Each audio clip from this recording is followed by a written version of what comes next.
2, 3. And that was the end of the other song.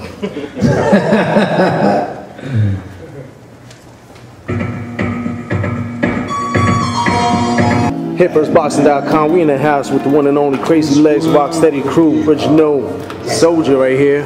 Hey, you. I say like this, Crazy man. I mean, introduce yourself to the world. How you got involved with the whole Rocksteady crew? I actually joined Rocksteady crew in 1979. Jimmy D was the original president, as well as Jimmy Lee being the original vice president. And my cousin Lenny Lane and myself, we had to battle to get into Rocksteady. We lost the battle, but we showed that we had some skills and potential, so they put us down Rocksteady. 2 years later, I had my own chapter, Rocksteady crew, and I was fortunate enough to, I guess, build up the crew to take the fire, level, carry the fire on. Well, I built it up to a point where the original president, Jimmy D, told me, you know, he liked what he saw. He's like, yo, you know, take Rocksteady, it's yours, keep it alive, do all that stuff. And 36 years later, I'm still rocking with Rocksteady. I know you're thinking, like, what is this kid right here with the boxing world connecting with hip-hop? But as we all know, boxing and hip-hop is united as one. I mean, you got to have rhythm to be in a ring. And like you said, you boxed when you was a young kid, and you still box to this day. Yes, sir. Drop the knowledge on that whole thing. I always grew up around. I mean, you know, I grew up around Morris Park Athletic Club in the Bronx, Van Ness and Morris Park, and I'm sorry, Garfield and Morris Park, and everyone from the neighborhood was into boxing. I was supposed to go into the Junior Olympics, but I was too poor to get the fees and all that stuff. We didn't have the money, so I couldn't go to the Junior Olympics. And then, you know, I left that alone outside of just practicing, fighting with my friends. But over the past several years, 7, 8 years, I've been on and off with it. Now I'm mostly on with it. And I enjoy it. I think it's a great way to train. It's a very good way to train. Now you take it to the next level, you spar with fighters and stuff like that? Yeah, I spar. Yeah, definitely. I don't know, I like getting punched in the face, man. I guess I like it because you never know when you're gonna get caught up with some shit, some dumbass in the streets, or you may have to protect someone, you know? Yeah, right. And you get snuffed and you get punched in the face, and most people aren't used to getting punched in the face. So the reaction to that can be shock. So I like to know what it is to get punched in the face so that I can just roll right through it. So now let's go back to Rocksteady. You got a lot of events coming up. Tell the world, you know, what these events are that are coming up. We got the Rocksteady crew 36th anniversary coming up, and the concert will be held at Summer Stage in Central Park on July 28th. We got Pete Rock, CL Smooth, Brand Nubian, Special Ed, Craig G, Torre. Who else? Ah, man.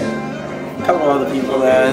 Hip hop. People coming through, and the real hip hop. D will be in the mix with DJ Clips, also Rocksteady crew members.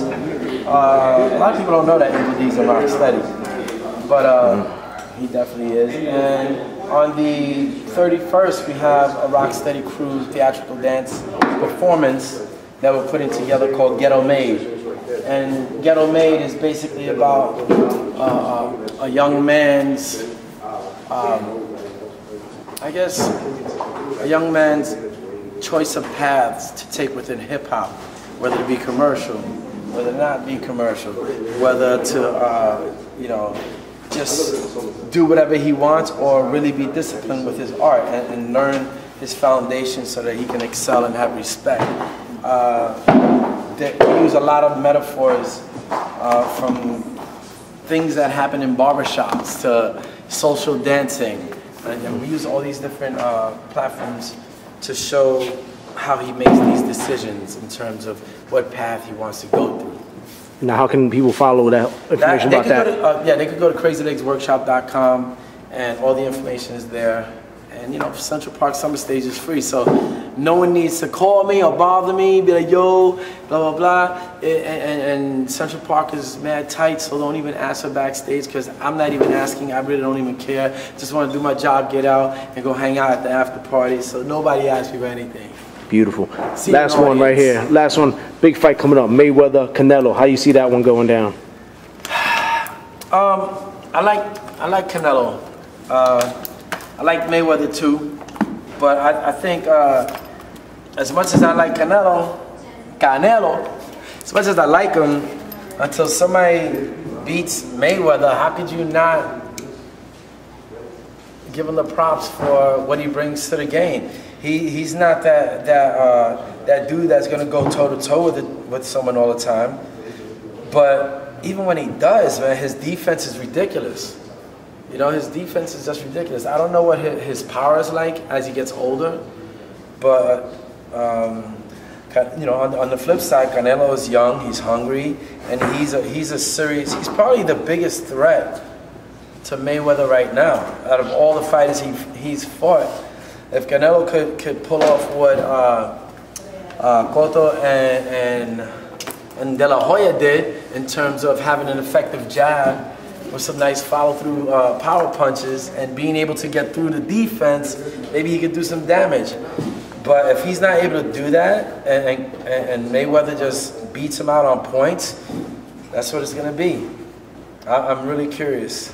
A great fight. That's what they say. Yeah, I don't know. I think a great fight will be a great fight when it is a great fight, you know? It's going to be interesting until it becomes great. Because it may be a bullshit fight. Look, when he fought, what's his name? And he had his guard down. He just punched him in the face and knocked him out. Ortiz. Right.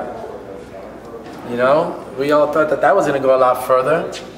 And it didn't. No. It was a big waste of money. Crazy. Couple last words for your fans, supporters worldwide, how they can follow you and everything.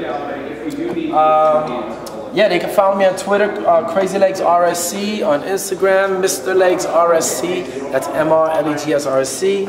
And yeah, I live on the corner of 34th Street and 5th Avenue. You know, just catch me there. Crazy ass boy. I'm giving blood. Thank you, man. All right, man.